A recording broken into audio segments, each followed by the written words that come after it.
на днешното събитие. Здравей, Ален, би ли се представил с няколко думи?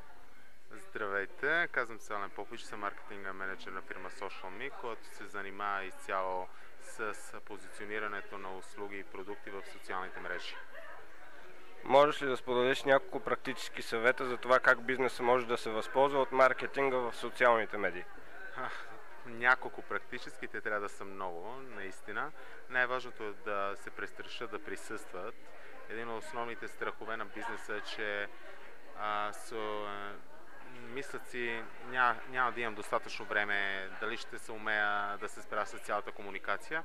Така или иначе, те вече присъстват в социалните мрежи, потребителите по един или друг начин споделят тяхното съдържание, мнението си за тях.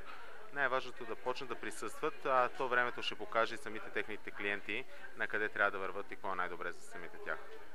От SocialMe организирате семинари с насоченост маркетинг в социалните медии. Кога е следващия такъв семинар?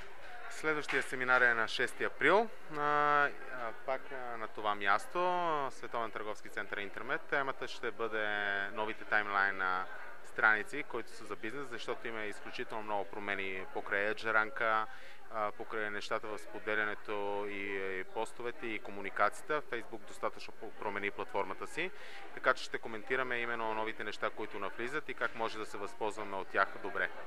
Благодаря ти и успех! И аз благодаря на вас.